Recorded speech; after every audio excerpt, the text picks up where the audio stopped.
በ2017 መጀመሪያ ላይ የሰራናቸውን ስራዎች እንደማስታወሻ እንያዝና ከዛ በቀጣይ የሆኑትን ሌሎቹን እናቀርባለን ብዬ ነው። እንግዲህ ይህ ዓመት በጀመረበት ሰሞን ላይ ስናደርግ የነበረውና ዋና አድርገን እንደ ከመሬት መንቀጥቀጥ ጋር ተያያዥ የነበሩ ጉዳዮችን ነበረ ስንሰራ የነበረው።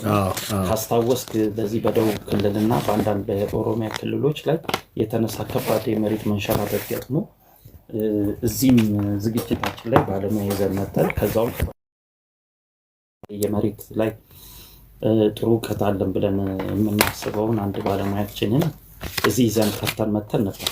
በዛ ሰዓት ያወራናቸውን እንዴት ነው ሀሳብ ያስተላለፍንባቸውን ከሴፍቲ ከሌሎች አንጻር ያደረግናቸውን ነገሮች ታስታውሳለህ? በውይይቱ ከለስ እናድርገው እንደመነሻ። እሺ፣ አመሰግናለሁ ዳናት። ኤፍኤም 97.1 25ኛ ዓመቱን ባለፈው ግንቦት 27 አከብሯል። እንግዲህ ኤፍኤም 97.1 ከኢትዮጵያ ውስጥ ካሉ የኤፍኤም ጣቢያዎች በመላው ሀገሪቱ የሚዳረስ ጎንደር ብትሄድ፣ ጅጅጋ ብትሄድ፣ ከጫፍ ጫፍ ሁሉም ሰው የሚያዳምጠው አንጋፋና የመጀመሪያው ሬዲዮ ጣቢያ ነው። በቅርቡ ደግሞ በሳተላይትም በተለያዩ የማህበራዊ ሚዲያዎች ተደራሽ እንዲሆን ትልቅ ስራ እየተሰራ ነው በተቋሙ በኩል። ኤፍኤም 97.1 እንደ ሀገርም ለትውልዱም ለነዋሪውም እንደ ሌሎችም ዜጎች ጠቃሚ የሆኑ ሀሳቦችን በማስተማር በማዝናናት ቁም ነገሮችን እያስጨበጠ ለብዙ ዜጎች አንድ የእውቀት ምንጭም ወይም የመዝናኛ ምንጭ ሆኖ ያየሁበት ሁኔታ አለ። ያው በአንጻራዊነት እኔ በኢትዮጵያ ውስጥ በተለያዩ ቦታ ዞራለሁኝ ለስራ አጋጣሚ። በምንቀሳቀስበት ጊዜ የእኛም ፕሮግራም ሌሎችንም ፕሮግራሞች የሚያነሱልን ሰዎች አሉ። በሬዲዮ ላይ የሚያውቁን፣ ያው ቴሌቪዥን ላይ በደንብ የሚያውቁን ሰዎች አሉ። ኤቫ ይሉሃል፣ ኤፍኤም 97ን በጣም ሜንሽን ያደርጉሃል። ገጠሩ ስትሄድ በሳተላይት በዲሽ ያዳምጡሃል። በጎግል ላይ ላይቭ ስትሪም፣ ብዙ መሐንዲሶች ላይቭ ስትሪም ነው የሚያዳምጡት። አሁን ፕሮጀክት ላይ ስትሄድ የማይዳረስባቸው ቦታዎች፣ ተደራሽ የማይሆኑ ቦታዎች ላይ ስትሄድ በተለይ ሰኞ አፕዴት ከተደረገች በኋላ በሰኞ ማታ እና በማክሰኞ ማታ መሀል ይቺ የቴሌግራም ቻናሏ ብዙ ሰው እያነቃች ነው። ፕላስ ደግሞ ሶሻል ሚዲያ ላይ እኛም አክቲቭሊ ስለምንጻጻፍ ብዙ ሰው ይከታተለናል። ጥሩም ፊድባክ እናገኛለን። እንደ ሚዲያም ኢንፍሉዌንስ ያደረግንባቸው ነገሮች አሉ። እንደምታውቃቸው ብዙ ስራዎች ላይ ስንሰራ ከኢንዱስትሪው ጋር ተያይዞ የኮንስትራክሽን ኢንዱስትሪ ላይ ማህበረሰቡን አንቅተናል ማለት ትችላለህ። ተደራሽነቱ እንግዲህ ያው ቅድም እንደነገርኩህ በሄድኩበት ቦታ ሲጠሩ ትሰማለህ። ዳናት ይልሃል፣ አቤት የለውም ይልሃል። እና በዛ ኤቫሾን በጣም እንደ ብራንድ አድርገው ነው የሚያወሩ እና በዛ በጣም ፕራውድ አደርጋለሁ። ኤፍኤም 97ን በጣም ብዙ ሰው ይከታተለዋል። ሚነዳው ይከታተለዋል፣ ቤት የሚቀመጠው ይከታተለዋል። የተለያየ መንገድ ሰው ስለሚያዳምጠው በዚህ አጋጣሚ የኢትዮጵያ ብሮድካስት በተለይ የኤፍኤም 97.1 ላይ ያሉ አመራሮች፣ ባለሙያዎች ከልብ ነው የምናመሰግነው። ምናልባት በስም መጥራትም ካስፈለገ አቶ ዮናስ፣ አቶ ሰለሞን ወንዲ ክሎዝሊ የምናገኛቸው ወንዲ በጣም ከልብ ነው የማመሰግናቸው። እውነት እኔም አመሰግናለሁ። ባይዘው ግን አንድ ነገር ግን አስረግጠን በየአመቱ በዚህ አካባቢ ላይ ይሄ ነገር በተነሳ ቁጥር በተለይ አመቱ በጀመረ ቁጥር ይህን ፕሮግራም የምናዘጋጅ ሰዎች ሲምፕል ምንድነው አጭር ፕሮፋይላችን ይጠየቃል። መታወቅ ያለበት ነገር ሁሉም እዚህ ፕሮግራሙ አዘጋጆች ሁላችንን በምህንድስናው ዘርፍ የተመረቅን ባለሙያዎች ነን። ነገር ግን እዚህ ተጠያቂ ሆነን ስንገኝ እንደ ምንድነው የሚባለው እንደ አንድ ተመልካች ወይም እንደ አንድ ታዛቢ ሆነን ስለምንመለከት የምህንድስናውን ዘርፍ ገብተን ራሳችን ማብራሪያ አንሰጥበትም እንጂ ሁሉም እዚህ ዝግጅት እንግዲህ በዚህ ዝግጅት ላይ ያሉት ኢንጂነር ዮሐንስ ጸጋዬን ማስታወስ አለብን። እንደገና ደግሞ እንግዲህ ሌሎችንም ብዙዎች አሉ። በጣም እኔ አሁን አብዮት አንዷለም ማስታወስ አለብን። ተባባሪ አዘጋጆች ኢንጂነር መኮንን ካሲሽ አለ፣ ኢንጂነር ካሳሁን አለ። በተለይ ደግሞ ዛሬ በዚህ ዘንድሮ ዓመት በጀመርን ጊዜ በተለይ የመሬት መንሸራተት ላይ ትልቁን አንደኛ ምንድነው የሁለተኛ ዲግሪውን የሰራበት አንዳንድ ስራዎች ላይ ተያያዥ ጉዳዮች ስለነበሩት ከመሬት መንሸራተት ጋር ተያያዥ የነበሩ ነገሮችን እዚህ ማብራሪያ የሰጠን ነው። እሱም መሐንዲስ ነው። ኢንጂነር ዮሐንስ መሐንዲስ ነው። ኢንጂነር አብዮት መሐንዲስ ነው። ጆኒ መሐንዲስ ነው። መኮንን መሐንዲስ ነው። አቤሴሎም እንግዲህ ዛሬ ልንገራችሁ፣ ዛሬ እንግዲህ ካልተነገራችሁ ኢንጂነር አቤሴሎም መሐንዲስ ነው እና ባለሙያዎች ሆነን ግን በሶስተኛ ወገን እይታ ከባለሙያ ውጭ ያሉ እይታዎችን በሶሻል ሚዲያ እየሰበሰብን እያመጣ የምንጠይቅ ነን። እንደ እንትን ራሳችሁ ማብራሪያ ሰጡም ተብሎ የሚጠየቀውንም ነገር ዛሬ መስጠት መልስ አለብን። እኛ ለመስጠት አለመቻል ወይም አለመፈለግ ሳይሆን በተሻለ እውቀት ያለን ሰው ጋብዞ በማስተማሩ በመናገሩ የተሻለ ይሆናል ብለን ስለምናስብ ነው። ለዚህም ጥሩ ማሳያ የሚሆነው የመሬት መንቀጥቀጥ በተከሰተ ጊዜ ፕሮፌሰር መሰለን እና ፕሮፌሰር አስራትን እዚህ አምጥተን 6 ሳምንት የፈጀ ትልቅ እኔም ነግርህ ክላስ ልበለው ወይንስ የትምህርት ክፍለ ጊዜ አሳልፈናል። በዚህ ደግሞ በልዩ ሁኔታ የተጠቀሙት እርግጥ ነው ኢንጂነሮች ናቸው። ሌላው ሰው አልተጠቀመም። ቅሬታ ነበረ በዛ ሰዓት። ምን ነው የእሳቸውን ፕሮፋይል በደንብ አሳያችሁ ማሳየት ስለነበረብን፣ ምክንያቱም የኢትዮጵያ ሰርቶ ማሳያ ዩኒቨርሲቲ ስለነበሩ ነው። ትዝግ ፕሮፋይላቸው ራሱ ለምን በዛ ተብለን ነበር። ፕሮፋይላቸውን አንስተን እስከ መጨረሻ አቺቭመንታቸው እስከ ዛሬ ድረስ የኢትዮጵያ ግኝታቸው በአፍሪካና በምስራቅ አፍሪካ ላይ የነበራቸውን የሪሰርች አውትፑቶች እዚህ አውጥተን በግሉ ያስቀምጠናል እና እንደገና ደግሞ በኢሪጌሽን ላይ ደግሞ አንተ ተዘጋጅተህበታል ብዬ አስባለሁ። ብዙ ማብራሪያ ተሰጥበታል። እዚህ የመጣው ዶክተር 6 ሳምንት ጊዜ ሰጥቶ ማስተማር ማለት ባይዘው ብሎክ ኮርስ ነው። እኔ ብዙ ሰው ብሎክ ኮርስ ነው ይለኛል። አንዳንድ የሰራናቸው ፕሮግራሞች ብሎክ ኮርስ ተብለዋል። እንግዲህ ፈተና አልፈተንም። ባለሙያዎቻችን እንዴት እንደሚፈተኑ ባላቅም እስቲ እኔ እነዚህን ለመግቢያ ካልኩኝ በተዘጋጀሁበት አንተስ በተዘጋጀህበት ላይ ብትነግረኝ። እሺ ዳና ቴንክ ዩ። እኔም የመጀመሪያ ጠየቀኝ ጥያቄ አለ ከመሬት መንቀጥቀጥ ጋር ተይዞ ዶክተር መስፍን ጋር የተወያየ ነው። ዶክተር አስራት ጋር ካስሽ ጋርም ካስሽም የዚሁ ጂኦቴክ ኢንጂነር አይደል? እሱም ያዘጋጃቸው ፕሮግራሞች ነበሩ እና በጣም ኢንተረስቲንግ ነበር። እኔ ዋናው ማተኮር የፈለግኩት ማህበረሰቡ እንዴት ከሴፍቲ አንጻር እንዴት አዌር መሆን አለበት። ፍራክሽን ኦፍ ሰከንድ ለሚፈጠረው የመሬት መንቀጥቀጥ ጉዳይ ሰው ከፎቅ ላይ የሚወድቃለ፣ ከፎቅ የሚዘላለ፣ ደረጃው ላይ በቃ ሲረባብረቡ ለመውረድ ሲሞክሩ ታያለ። አደጋው ከዛ ይበልጣል። ምክንያቱም ግን ባይዘው ተለውጧል። ከዛ በኋላ እኛ ከተናገርን በኋላ ተለውጧል። አይ ካን ሴ ፕራውድሊ ሰው መውረድ አቁሟል። እውነት ነው። ቴንክ ዩ ሶ ዚስ ኢዝ ኢምፓክት ኦፍ ሚዲያ። ሌላው በዚህ አጋጣሚ ዶክተር መስፍንንም በእኛ ሚዲያ ነው ለመጀመሪያ ጊዜ እሳቸው ሚዲያም ብዙም ኤክስፖዠር የላቸውም። ያው ናቹራሊ መሐንዲስም ስትላቸው ትልልቅ ፕሮፋይል አላቸው። ዓለም ላይ ትልልቅ ፔፐሮች የሰሩ ወይም ትልልቅ ጥናት የሰሩ በልምድም አንቱ የተባሉ ልምድ ያላቸው ትልቅ ፕሮጀክቶች ላይ የሰሩ በመማር እኛ ጋር የሚመጡ ሰዎች እውቀታቸውን፣ ሙያቸውን፣ ሀሳባቸውን ለማህበረሰቡ ለመሸጥ ነው የሚመጡት። በጣም ብለዚያውም ደስ ብሏቸው ነው። ኤኒ ሚዲያ ላይ አታገኛቸው። ግን መጀመሪያ ግን እንዴት ነው የምንደክመው? እነሱም ማምጣት ግን ድካሙን ግን አስበው። እሱን ልምጣለህ እመጣልሃለሁ። እነዚህ ሰዎች ለማግኘት ምናልባት ያው መሐንዲስ ስትሆን እኛ ቀላል ጊዜ አይደለም ዋጋ የከፈል ነው። ረጅም ዓመት ጥሩ ማህበራዊ እሴት ገንብተናል። ወይም ይሄ ምንድነው ማህበራዊ ቅቡልነት አግኝተናል። በሚዲያው ዘርፍ ላይ በተለይ በመሐንዲሶቹ በአመራር ወይም በተግባሪው አካል ላይ የፈጠረው ኢንፍሉዌንስ አለ። ለዘመናት የቆየ በአንድ ቀን የተገኘ አይደለም። የሆነ አንድ መሐንዲስ ጋር ደውለህ ዳናት ነኝ ከኤቫ ሾው ብለህ ብትል አይ ዳኒ እንዴት መሰለህ አንተ ጋር እንዴት ተዘጋጅቼ እንዴት እናንተ ጋር ለመቅረብ ብሎ ይጨነቃል። ትልቅ ፕሮፌሰር ነው፣ ትልቅ እናንተ ጋር ለኢትዮጵያ ሕዝብ የሚያደርስ እውቀት እኮ የለኝም ብሎ ሀምብል ሲሆን ስታይ በጣም ትደመማለህ። ግን ፈቃደኛ ሆነው ይመጣሉ። ከዚያ በኋላ የሚዲያን ጠቀሜታ ሲያውቁ ደግሞ አንዳንዶቹ ሌላ ሚዲያ ላይም ሲጠቀሟቸው ታያለህ። እኔ በጣም ብዙ እኛ ያቀረብናቸውን እንግዳ አብዛኛውን ሚዲያዎች ስልክ ይደውሉልኛል፣ ያዳምጣሉ፣ አውቃለሁ ይደውሉልኛል፣ ስልካቸውን ይቀበላሉ፣ ኢንተርቪው ያደርጓቸዋል። የሆነ ሀሳብ ቢያንስ አጀንዳ መስጠት የመቻል አቅም ያለው ፕሮግራም እንደሆነ ነው የተረዳሁት። የሆነ አጀንዳ እናነሳለን እንደ ሀገር በጣም ይጮሃል። ለምሳሌ መሬት መንቀጥቀጥን መጀመሪያ ጀመሩ ስናጮህ ትዝ ይላል አይደል? ከዛ ወዳኑ ዶክተር መስፍንን ፋና አቀረበው፣ ሌላ ሚዲያ ላይ አቀረበ፣ ከዚያኛ አቀረበ፣ ሰይፉ ወስዶ አቀረበው፣ ዶክተር አስራትንም እንደዚሁ ሌሎች ሚዲያ ላይ ኢንጂነር መኮንን እኛ ጋር ባለፈው ከወደብ ጋር ተያይዞ ትዝ ይላል የተነሳውን ሀሳብ ተነሳ። ወዳኑ ሌሎች ሚዲያዎች ተቀባበሉት። ከፈለኝንም ውሰደው ኢንጂነር ዮሐንስንም ሌሎችም ኢቨን ኢንክሉዲንግ ሚ እኔም ሌላ ሚዲያ ላይ ብዙ ጊዜ ሀሳብ ሰጥቼ አውቃለሁ።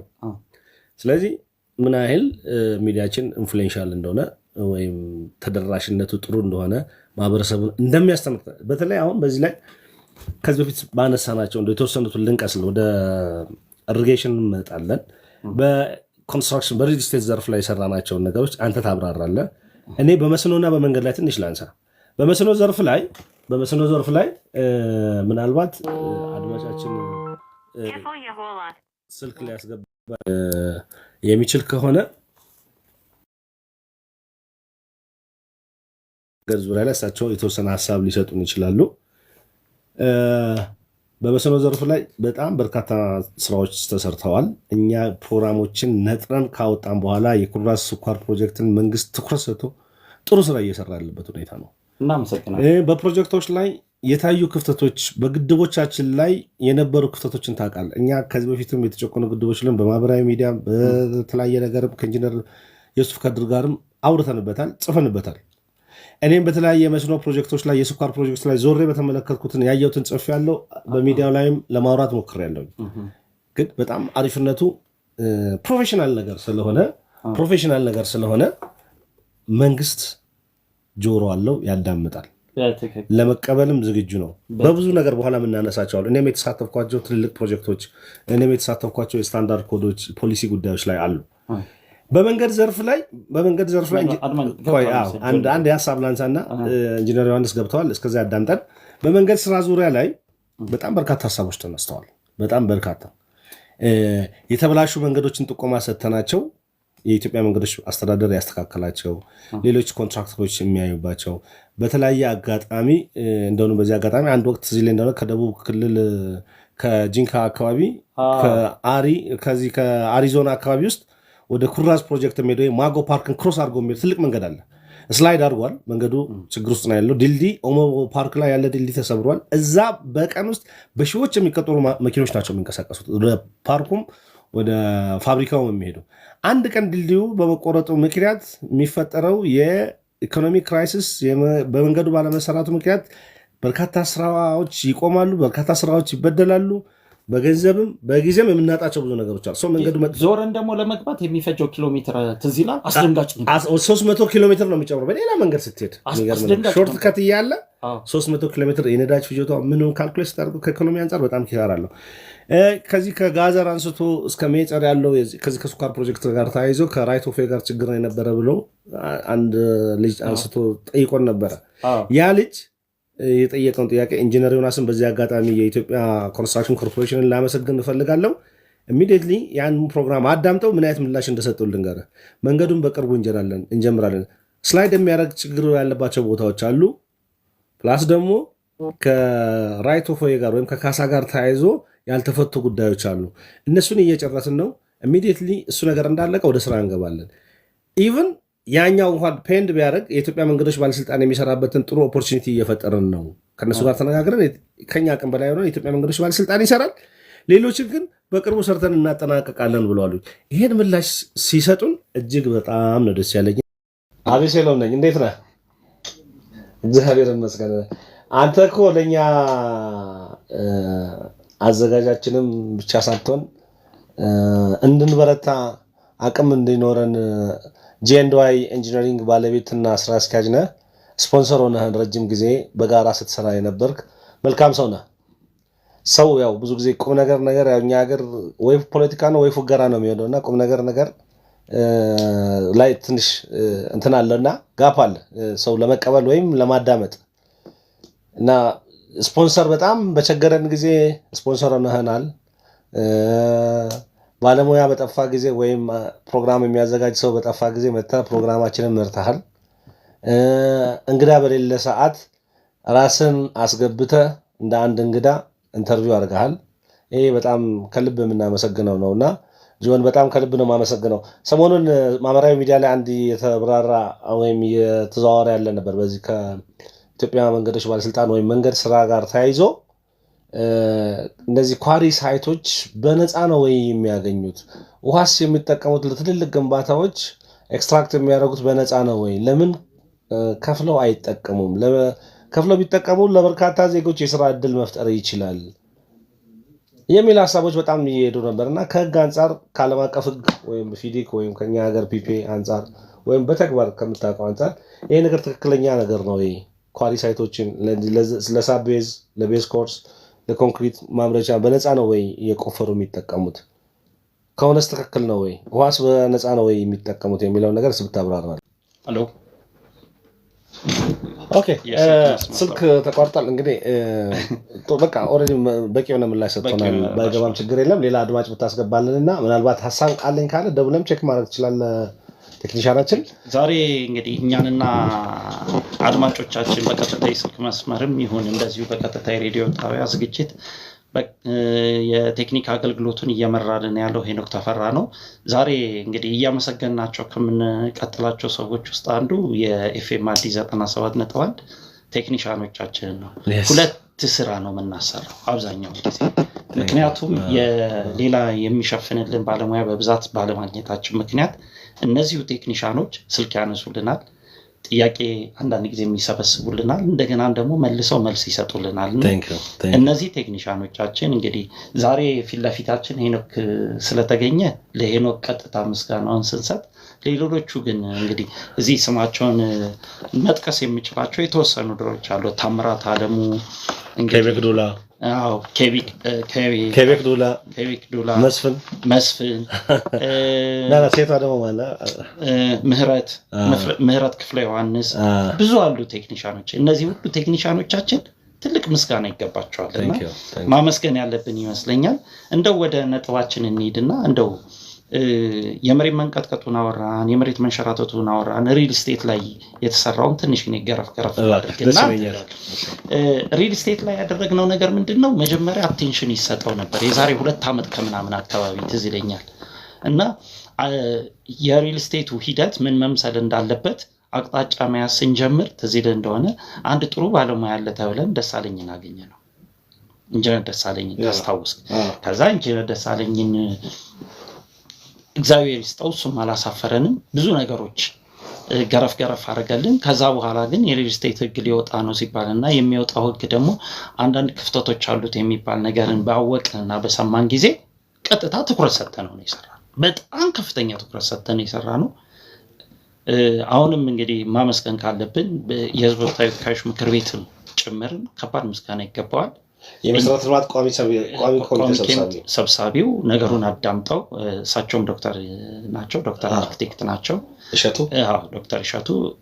እሳቸው ጊዜ አመቻቹልን፣ ወቅት አመቻቹ፣ ኮሜንት እንድናደርግ አደረጉ። አዋጁ ከሚወጣበት ጊዜ በተወሰነ ጊዜ ትንሽ ዲሌይድ እንዲያደርግ ሆነ። ምክንያቱም አንዳንድ ነገሮች ኢንክሉዥን እንዳለ ሲታወቅ በጣም በደስተኛነት ነው የተቀበሉት። ከዛ በኋላ እንግዲህ መስጠት ያለብንን ደረጃ አቅጣጫ በተወሰነ ደረጃ ሰጥተናል። እዚህ ጋር እንደው ምን ትንሽ የምጠይቅ ነገር ምንድነው፣ ስብሰባው ላይ እኔ ባለ ተሰብስባችሁ ነበርና እንግዲህ እመለስበታለሁ። ጆኒ ገብቷል መሰለኝ፣ ይቅርታ ተቋርጦ ነበር። አይ ቁርጥ ብሎ ነው የጠፋው አንዴ። እሺ ይሰማል፣ በደንብ ይሰማል። ሃሎ አይሰማም? እኛን ይሰማን ነበር ጆ። በቃ ሮያሊቲ ፊን የተመለከተ ነገሮች የኮንትራክተር ሪስፖንሲቢሊቲ ነው። በእኛ ሀገር ይሄ ነገር የሆነበት ምክንያት ባጭሩ የምነግርህ ማለት ነው። ሲምፕሉ ያው ከመሬትና የመሬት ይዞታ ባለቤት ህዝብና መንግስት ነው።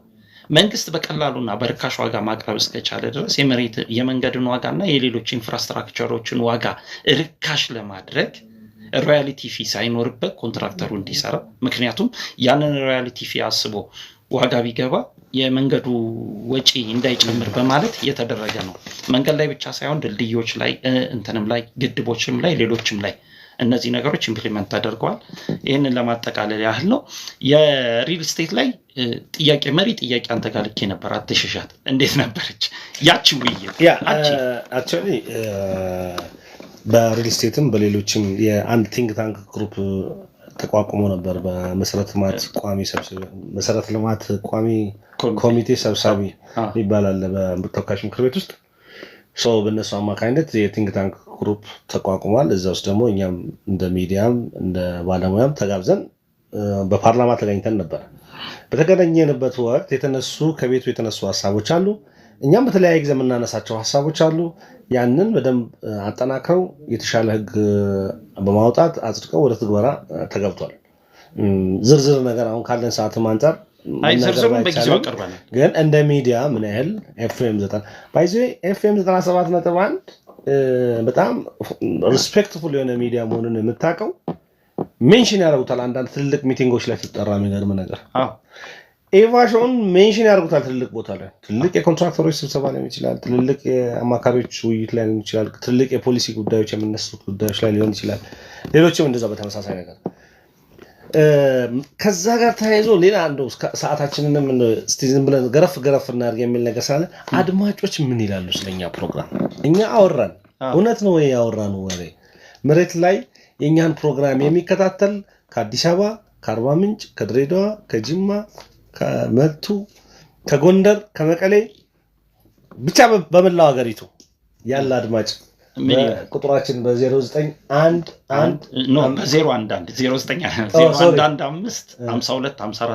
በ0115525484 ላይ በቀጥታ የስልክ መስመር ቢመጡ ቴክኒሻናችን ሄኖክ ተፈራ ወደኛ ዳይሬክት ያደርጋችኋል። ሐሳብ አስተያየት ካላችሁ ስጡ። ነገር ግን እንደው አንድ ነገር ወርወር ላድርግና በዚህ ምን ይላሉ የሚለውን ነገር ማሳያ የሚሆነው ከአዲስ አበባ ከሚደውልልን ይልቅ ከአዲስ አበባ ውጭ የሚደውሉልን አድማጮቻችን በጣም ይበልጣሉ።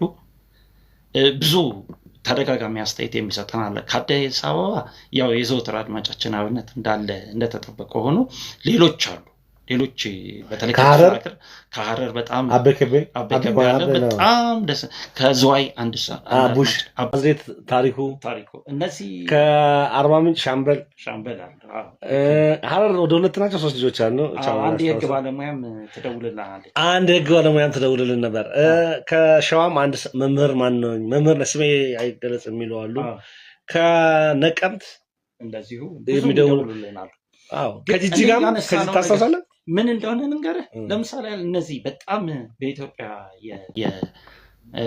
ምንድነው የኮንስትራክሽን ዘርፍ ላይ አከራካሪ ከሆኑት ነገሮች ውስጥ አንዱ ይሄ ከህንፃ ግንባታ ዙሪያ ያሉ ነገሮች ናቸው። እነዚህ ናቸው በጣም ከሴፍቲ አንጻር በጣም የውይይትና የንግግር የሀሳብ መስጫ ርዕሶች ናቸው። የህዝቡን እያንዳንዱን ጥያቄ ይኮረኩራሉ። ሁለተኛ ደግሞ የልማት ተነሽነት የመሬት ባለቤትነትና የልማት ተነሽነት ሁለቱን አያይዘን የዛሬ 2 ዓመት ነው 3 ዓመት አካባቢ አንድ የካሳ አከፋፈል አንድ የህግ ባለሙያ ይዘን መሰለኝ ከበደ አቶ ደሳለኝ ከበደ የኢትዮጵያ ጠበቆች ጽሕፈት ቤት ኃላፊ እንደዚህ ናቸው። እሳቸው መጥተው 3 ተከታታይ ፕሮግራም እና አንድ ባለሙያ ቀርቦ ትልቅ ማብራሪያ ሰጥተውልን ነበር። ያ ነገር በህዝቡ ዘንድ የፈጠረው ጥያቄ እስከዛሬ ድረስ ፕሮግራሙን ያንን ፕሮግራም ላክልን የሚለኝ ሰው ብዙ ነው። ባይዘው ከክፍለ ሀገር አዲስ አበባ ቅድም ላልከው እኔ አዲስ አበባ ደግሞ በጣም ስልኩ ቢዚ ነው። በጣም ብዙ አዲስ አበባ አዳምጣለሁ። ስወጣ ስልኬ በጣም ነው የሚጨናነቀው። አይ የኛም እንደዚህ ነው። አሁን ራሱ ላይቭ ሄደው ነው አይተሃል። ስልኩን ዘጋጋሁት እንጂ ኤኒዌይ አየር ላይ ስልክ አለ። ሄሎ አድማጫችን ተቋርጧል መሰለኝ። እና እንግዲህ ይህንን ነገር ስንናገር አንዱ ሌላው ደግሞ ምንድነው ከዚህ ከትራፊክ ማኔጅመንት ጋር በጣም ህዝብን ያወያየ ነገር ካስታወስክ ከትራፊክ ማኔጅመንት ጋር በየጊዜው ይሄ አንድ ጊዜ ውይይት ስር የነበረው ከመገናኛ እስከ አያት ድረስ ያለው በ10 ሰዓትና በጠዋት የነበረ በተቃራኒ አቅጣጫ የሚመጡ መንገዶች የሚመጡት የትራፊክ ማኔጅመንቱ እንዴት ተደረገ እንዴት ተሰራ ከሚለው አንስቶ በእያንዳንዱ በተለይ ቶታል አደባባይ ኢፌክቲቭ በሆነ ጊዜና ሌሎች መንገዶች ኢፌክቲቭ በሆኑ ጊዜ በኮሪደር ልማት ጋር ተያይዞ በነበሩ የመንገድ መዘጋጋቶችና ሌሎች እንደዚሁም እንትን ጋር ጉርድ ሾላ ጋር ያለችው በየአመቱ እያጨቀጨቀች ያለቻቸው የውሃ መፋሰሻ ድልድይ የመጉደል ሳይሆን የፕሮፐር ማኔጅመንት ችግር እንደፈጠራትም ተረድተን እንግዲህ መልስ ያገኛል ብለን ከምናስባቸው ነገሮች ውስጥ እነዚህ ነገሮች በጣም የአዲስ አበባን የልብ ትርታ ይነኩ ናቸው። በክፍለ ሀገር ደረጃ ላይ ያለው ትልቁን የነካው የመስኖ የከተሞች ፕላን አጠቃቀም በተለይ ከተሞች የነበሩት ነገሮች እነዚህን ከተሞች በየቦታው የነበሩ አዳዲስ ልማቶች አዳዲስ የከተማ ፕላኖች አዳዲስ የከተማ ማስፋፊያ ስራዎች የሚሰሩባቸው ቦታዎች ነበሩ። ሁሉም ከተሞች አይተ ከሆነ በከፍተኛ የከተሞች እድገት ላይ ነን ያለነው ኢትዮጵያ ሀገሪቷም ኢኮኖሚ እድገት ላይ ስላለች ከተሞች የራሳቸውን እድገት አለ። ምንድነው ከፍተኛ የህዝብ ፍልሰት ወደ ከተሞች እየመጣ ነው። ስለዚህ እነዚህ ከተሞች የሚኖሩት ከሚመጣው የከተማ ፍልሰት አንፃር የተነሳ ከፍተኛ የመኖሪያ ቤት ጥያቄዎች ነበሩ። ከመኖሪያ ቤቶች ጥያቄ ጋር የተነሳ የመጣ የከተሞች ፕላን አጠቃቀም ከባድ ጥያቄዎች ነበሩ። ሁሉም ከተማ ትዝ ይልህ እንደሆነ ሬዲዮ ላይ ከባድ እና አስጨናቂ ጥያቄዎች ድሬዳዋ ላይ ለነበረ ጥያቄ ከዚህ ከሬዲዮ መልስ እስክንሰጥ ድረስ እንድንሰጥ የምንጠየቅባቸው ነበሩ። ሀረር ከተማ ላይ መልስ እንድንሰጥ ተጠይቆ ነበር አንድ ጊዜ ትዝ ይለኛልና ላይቭ ስጠኝ ታልፈዋለህ እስከማለት ድረስ የደረሱ ነበሩና ሻሸመኔ ላይ ደግሞ ከሻሸመኔ ደስ የሚለው ጉድ ፕራክቲስ ሼር ይደረግ ነበር። በጣም ደስ የሚል ጉድ ፕራክቲሶች ሼር ይደረጉ ነበርና እነዚህን እንግዲህ እንደ ምንድነው እዚህ ስቱዲዮ ገብቶ እንዳዘጋጀው ባለሙያ እነዚህን ነገሮች አድርገናል። አንዳንድ ያጋጥማል ቴክኒካሊ ስልክ ካልሰራ ምን ማድረግ አይቻልም። በሌላ ጊዜ ስለ ፕሮግራማችን ያላችሁን ሀሳብ አስተያየት መግለጽ ትችላላችሁ። እንዲሁም ማንኛውንም ሀሳብ ሊያስነሳ የሚችል የኢንጂነሪንግ ጥያቄዎች፣ የኮንስትራክሽን ጉዳዮች፣ ስለ መንገድ፣ ስለ ውሃ፣ ስለ መስኖ፣ ስለ ትራፊክ ማኔጅመንት፣ ስለ ፕሮጀክት ማኔጅመንት፣ ስለ ኮንትራት አስተዳደር፣ ስለ ጨረታ ፓተበርቢ፣ ስለ ከተማ ፕላን፣ ስለ ግንባታ ፈቃድ አሰጣጥ የፈለጋችሁን ጥያቄ ማንሳት ትችላላችሁ። ከኛ መልስ ፕሮጀክት ማኔጅመንት መስራታችን ራስቸዋል ፕሮጀክት ማኔጅመንት ኢንጂነር እንዳለ ያንተ ጓደኛ ኢንጂነር ኢዮብ ትልቅ ስራ ሰርቷል። ዛሬ ኢዮብ ባይዘው ትልቅ የፕሮጀክት ማኔጅመንት ኦንላይን ፈተና ላይ ነው። ዛሬ ሊገኝ ፒኤምፒ አይደለም ሌላ ፒምስ ይባላል። ፕሮጀክት ማኔጅመንት እኔም በአጋጣሚ ፕሮጀክት ማኔጅመንት ፕሮፌሽናል ኮርስ ነው። ኦገስት ላይ ፈተና አለኝ። በጣም ብዙ ሀሳቦች፣ ጥያቄዎች የሚነሱበት ነው። በተለይ አንድ ካምፓኒን እንዴት እንደምትመራ፣ አንድ ፕሮጀክትን እንዴት ኦን ታይም በኳሊቲ በበጀት እንዴት አድርገህ መምራት እንዳለብህ፣ ሰራተኛ እንዴት ኦርጋናይዝ አድርገህ ተቋምን መምራት እና ውጤታማ ማድረግ እንደምትችል፣ አዳዲስ ቴክኖሎጂዎችን ተጠቅመህ ለውጥ እንዴት ማምጣት እንደምትችል ወደ የሚያሳይ ነው። እንግዲህ ኢዮብ ይቅናው ላለሁኝ። ሌላ በከተማ አስተዳደር ጉዳይ ላይ በተለይ በከተሞች ፕላን አጠቃቀም ላይ ያሉ ሸፍጦችን እናውራ። በቀደም ኢንጂነር መኮንን ጋር እያወራ ነበር። ይሄ እያንዳንዱ ኢትዮጵያዊ ሊሰማ የሚገባው ነገር ነው። በተለይ በከተማ ፕላን አስተዳደር ውስጥ ከከተማ ምክር ቤት ወይም ከከንቲባ ወይም ከአካባቢው ከተማ ልማት ወይም ከክልሉ ከተማ ልማት እውቅና ውጪ ከተማ አስተዳደር ላይ መሬት አጠቃቀም የዞኒንግ ለውጥ ባለሙያዎች በፈቃዳቸው ያደርጋሉ። ይሄ በጣም ወንጀል ነው። አንድ ከተማ የሚመራው በፕላን ነው። የሰማኝ ነው። አንድ ከተማ የሚመራው በፕላን ነው።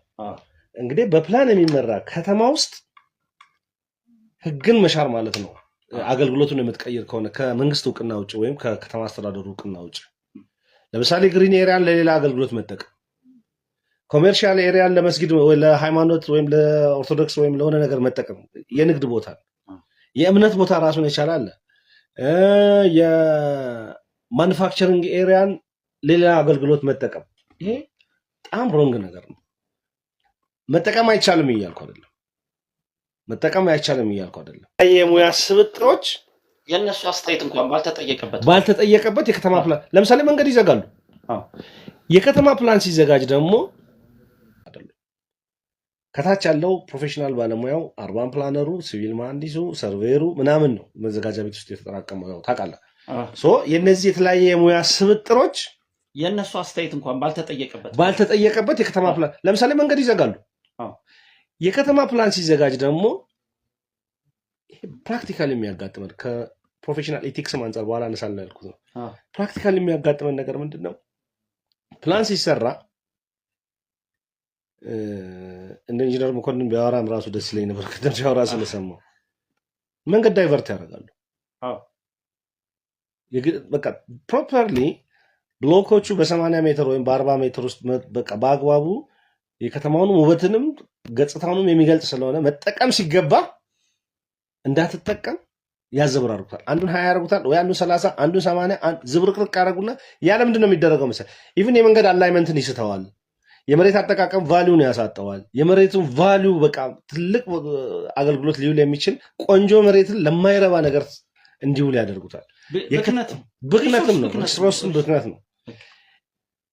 ይሄ በቃ እኔ አሁን ለመናገር እየከበደኝ ነው። ባይዞ ይገባቸዋል፣ የሚያዳምጡ ይገባቸዋል። እና ፕሊዝ ከእንደዚህ አይነት ወንጀል ተቆጠቡ። በተለይ የመዘጋጃ ቤት ያሉ አንዳንድ አካባቢ ያሉ መሐንዲሶች እንዲህ አይነት ወንጀል ይሰራሉ። ይሄ እንደሚያሳስር በአዋጅም የተዘጋጀ የወጣ ነገር አለ። ለምሳሌ ህንፃ ሹም ላይ ህንፃ አዋጁ ላይ አይተህ ከሆነ አንድ የከተማ ውስጥ የሚገነባ ግንባታ በጥራት ጉድለት ወይም በዲዛይን ችግር ፌል ቢያደርግ መጀመሪያ ህንፃ ሹም ውስጥ ያለ ባለሙያ ነው የሚጠየቀው። የቤቱ ሰሪ አንተ ብትሆንም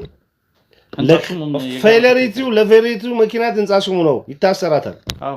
ምክንያቱም ምንድነው መሰለህ የእያንዳንዳችን ቤት ወይም የእያንዳንዱ ሰው ሀብት የሀገሪቱ ሀብት ነው። የሀገሪቱ ሀብት መባከንን በዚህ ላይ ባለን ሁኔታ እንደገና ደግሞ ባለችን አጭር የገንዘብ እንግዲህ ሪሶርስ በዚህ የኢኮኖሚ አቅም ላይ እንደዚህ ብክነት ኖሮበት ባክኖም አይቻልም ሀገራችን። ይህንን ብክነት የማስተካከያ ጊዜያችን ዛሬ ነው። ሰው የግለሰብ ነው የሚሉ አስተሳሰቦች በጣም ነው አንዳንዴ በጣም የሚገርመኝ ነገር አይመለከተኝም፣ አያገባኝም፣ ይሄ እኮ የእንትና ቤት ነው፣ የግለሰብ ነው፣ ይሄ መንግስት ነው የሚባል ነገር የለም። እያንዳንዱ እዚች ሀገር ላይ የምትገነባው ነገር የሀገሪቱን ኢኮኖሚ በቀጥታም በተዘዋዋሪ ተች አድርጎ ነው የሚያልፈው። ለእያንዳንዱ ፌሌሪቲ የሀገሪቱ ፌሌሪቲ ነው። ለእያንዳንዱ እድገት ወይም ለውጥ የሀገሪቱ ለውጥ ነው። ያቺ ቤት ተሰራች ተብላ ባይዘው ሰራህ ተብሎ አንተ ባለቤት ብትሆንም ትገብር የለን የቦታ ግብር፣ የጣሪያ ግብር፣ የምን ግብር ትገብራለህ? እነዚህ ግብሮች ለማን ነው የሚገቡት? ትክክል ለሀገር ነው አይደለም? ያ ነገር ባይሰራ ማን ነው ገቢውን የሚያጣው?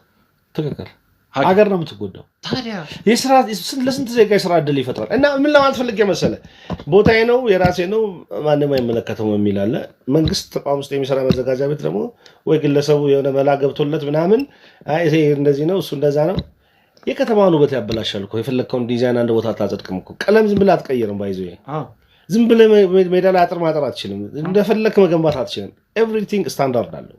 እንደ አንድ ሀገር እንደ አንድ ከተማ ኮሜርሻል ኤሪያ ላይ መኖሪያ ቤት መገንባት አትችልም። የሃይማኖት ተቋማት ቦታ ላይ ህንፃ ልትገነባ ዝም ብለህ የንግድ ማዕከል ልትፈጥርለት አትችልም።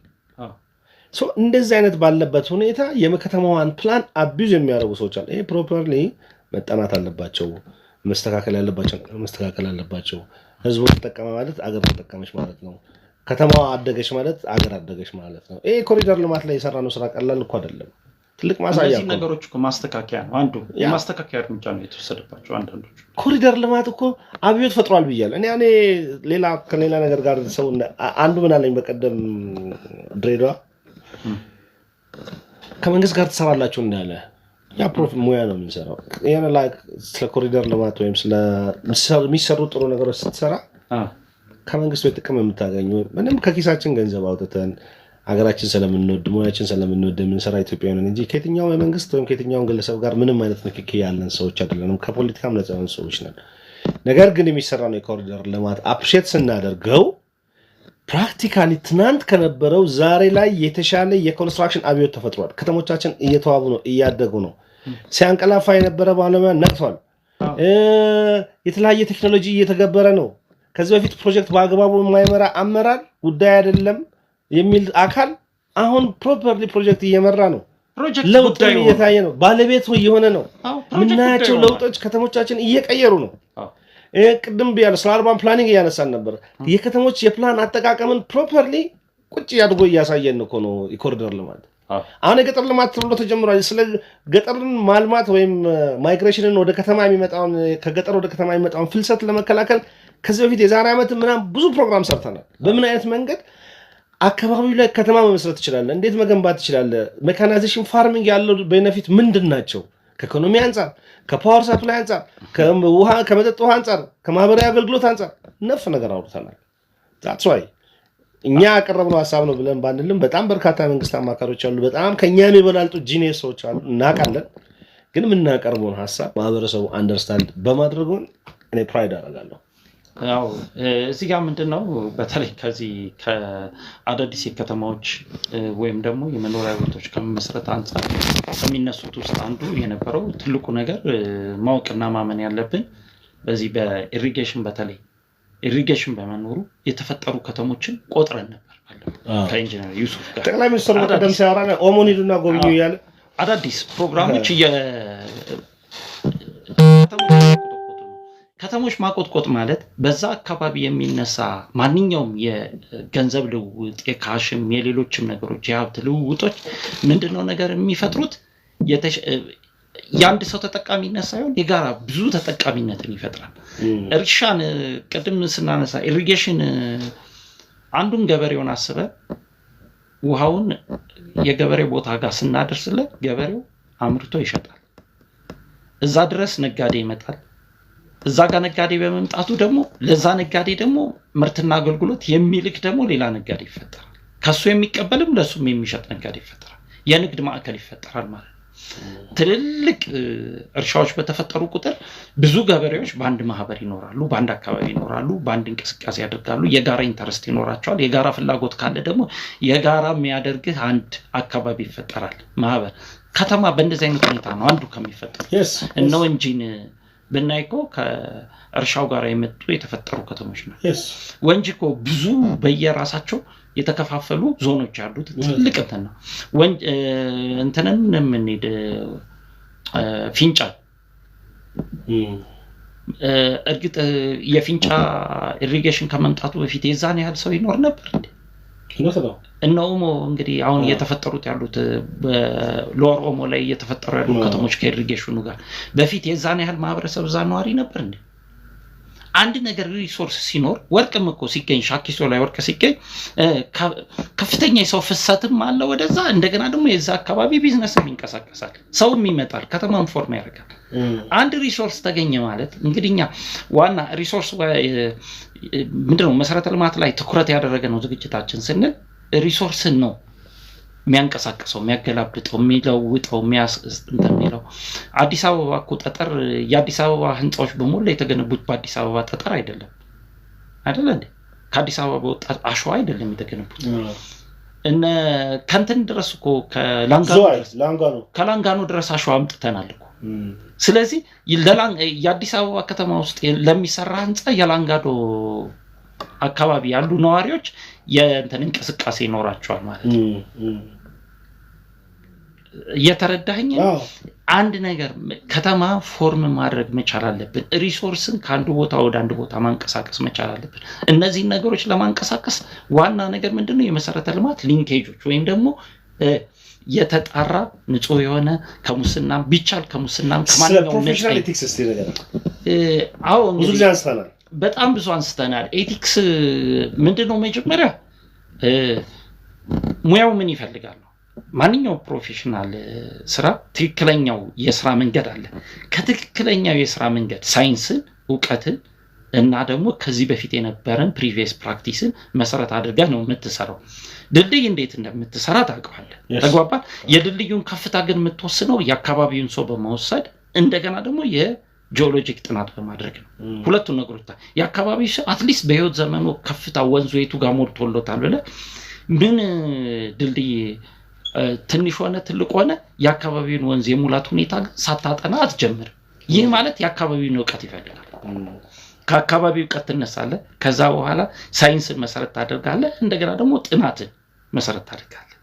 ከነዚህ ውጪ የጎደለ ከነዚህ ኢንፑቶች ውጪ አንዲት ነገር ካደረግ ለምሳሌ 300 ሜትር የሚፈልግ ድልድይ 200 ሜትር ካደረግ ሙስና ነው።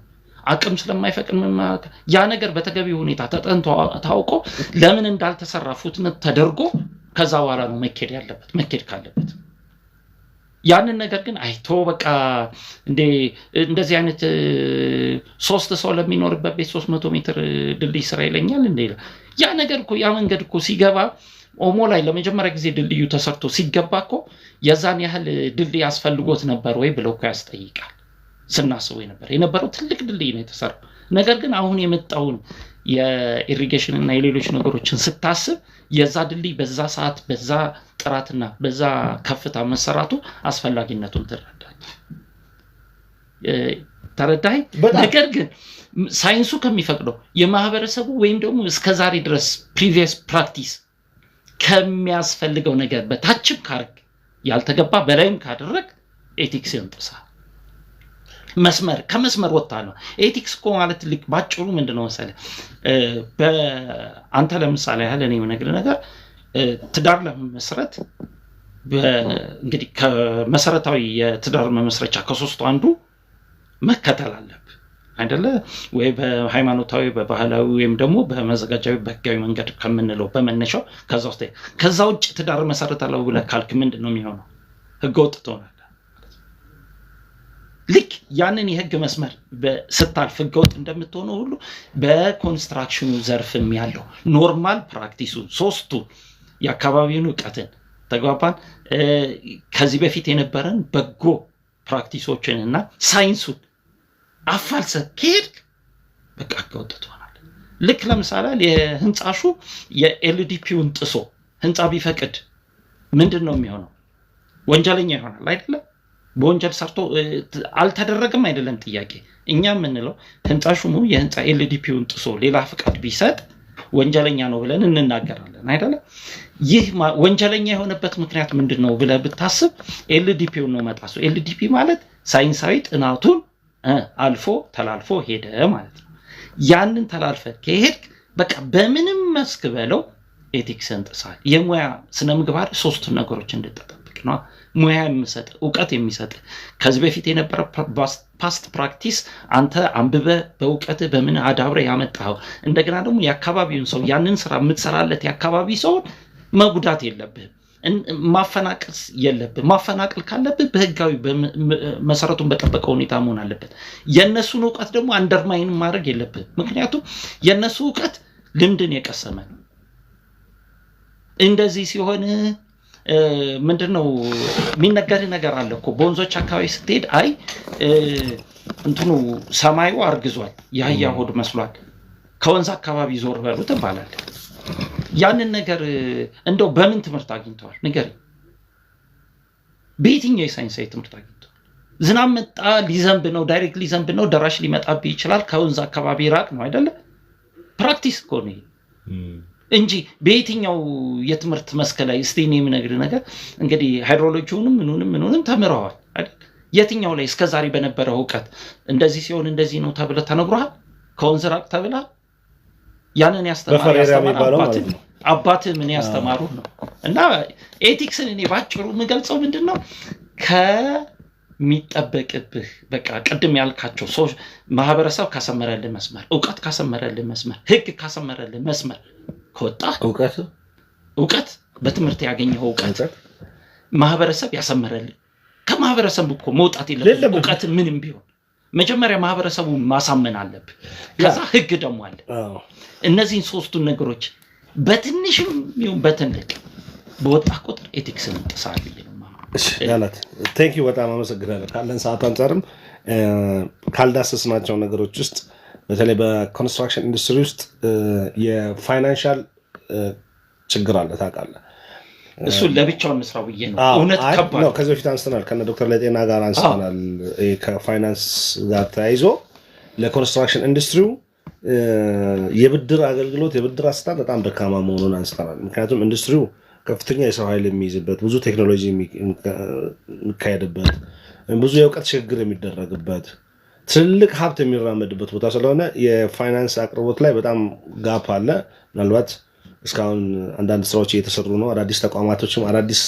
ባንኮችም ወደ ኢትዮጵያ የሚገቡበት ነገር ባንኮችን መርጅ የሚሆኑበት ነገር አለና የገንዘብ ችግር ይቀረፋል የሚል ሀሳብ አለን። እንግዲህ ወደፊት ለኮንስትራክሽን ኢንዱስትሪ እና ዶክተር ለጤናህን ግን እኔ ድጋሚ ይዤ እዚህ ስቱዲዮ በጣም ደስ ይለኛል እፈልጋለሁ። አሉ ሌሎች ልጆችም አሉ በተለይ በዚህ ዘርፍ ላይ ጥሩ የፋይናንስ እውቀትም የማኔጅመንት እውቀትም ያላቸው ሰዎች አሉ።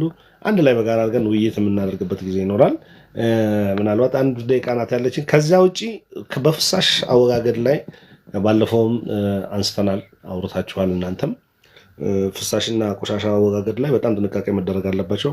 ድሬኔጆች መዘጋት የለባቸው። በተለይ ክፍለ ሀገር አካባቢ ስትሄድ አብዛኛውን ሃይዌይ መንገድ ሲዘጉታ ያለ በደረቅ ቆሻሻ ምናምን እና ውሃው ኦቨርቶፕ እያደረገ ከተማ ውስጥ ችግር እየፈጠሩ ነው እና ኢንጂነር ዳናት ለነበረን ቆይታ ከልብ አመሰግናለሁ። ቴክኒሻችን ሄኖክ፣ አድማጮቻችን እንግዲህ በአጋጣሚ የስልክ ቴክኒክ ችግር መግባት አልቻልንም። ፕሮግራሙን ይዤ የመጣሁት አቤሴሎም መለሰና ዳናት ማርስሩሙ። ኤቫ ሾው ኢቲ ኮንስትራክሽን የዩቲዩብ ቻናላችን ተከታተሉ። ኤቫ ሾው ኢቲ ኮንስትራክሽን የሚል የዩቲዩብ ቻናል አለን። እዛ ላይ በደንብ ፌስቡክም ኢቲ ኤቫ ሾው ኢቲ ኮን ሚዲያ የሚል አለን። እሱ ላይም ተከታተሉን። እናመሰግናለን። መልካም ጊዜ። ደህና ሁኑልን።